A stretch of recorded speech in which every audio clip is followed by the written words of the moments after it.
वो चूहिया बहुत दुखी परेशान होकर अपने बच्चों को लेकर भटक रही थी। तभी उसका निगाह पीपल के पेड़ पर पड़ जाता है, जिस पर एक पंछियों का राजा गरुड़राज बैठे हुए होते हैं। वो देखकर फिर से डर जाती है, कहीं फिर हम लोग शिकार न बन जाएं। इस पर विचार करके अपने बच्चों को तुरंत भागने को कहने लगती है। गरुड़राज उस चूहिया को आवाज करके वहीं रोक लेते हैं। थर थर डर से कांप रही चूहिया वहीं रुककर देखने लगती है। जब गरुड़राज उस चूहिया को कांपते हुए देखते हैं तो उस चूहिया से कहते हैं, तुम क्यों मुझसे इतना डर रही हो? मैं कुछ नहीं करूँगा। जब इतना बात सुनती है वो चूहिया तो उसको लगने लगता है कि क्यों ना हम अपनी आप बीती हम गरुड़राज को बता दें। गरुड़राज फिर उस चूहिया से पूछने लगते हैं, क्यों घबराई सी लग रही हो? मुझे कुछ मुझे कुछ सोच रही हो क्या? इस पर तुरंत चूहिया सारी बातें बताने लगती है उस पंछी राज गरुड़ को।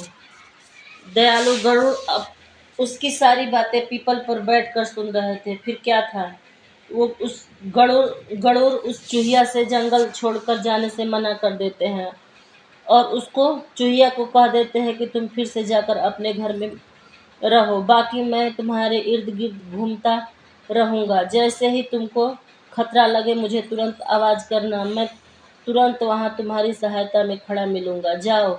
उसके गरुड़ के ऐसा कहने पर उसको थोड़ा तसल्ली मिल जाता है, लेकिन वो भयानक काला नाग से डर डर उसके दिल में बैठ जाता है। गरुड़राज बड़ी हिम्मत देकर उसको भेज देते हैं, तू जा फिर से अपने घर में, तुरंत तुम्हारी सहायता में मिलूंगा।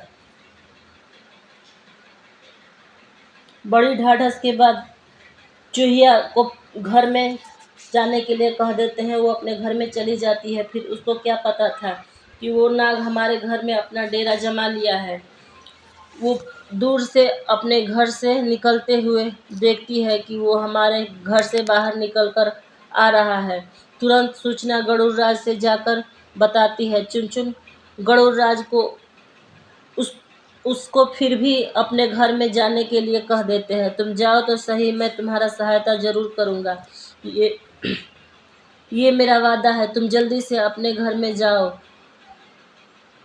अपने बच्चों को लेकर। फिर क्या था, वो चली जाती है अपने बच्चों को लेकर। वो बहुत ही ज़्यादा डरी हुई लग रही थी। चुनचुन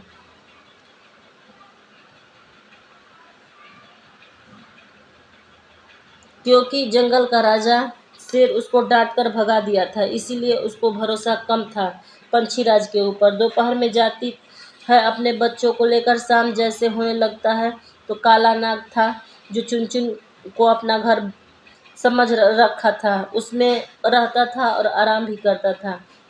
वो शाम को जैसे ही अपने घर में पैर रखता है तो उसको कुछ अच्छा खुशबू आता है। वो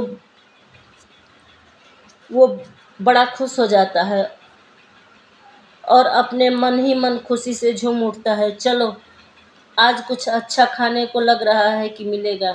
वो अपना कदम और तेज कर लेता है।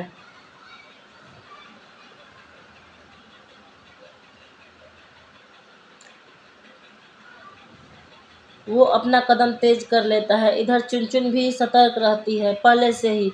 जैसे ही चुनचुन देखती है कि वो काला नाग आ गया है वापस, वो डर से अपने बच्चों को भी सतर्क करके आवाज लगाने लगती है। एक ही झटके में जैसे मानो बिजली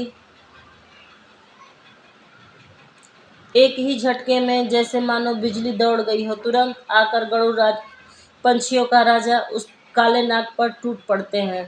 एक ही झटके में वो अपना प्राण त्याग देता है।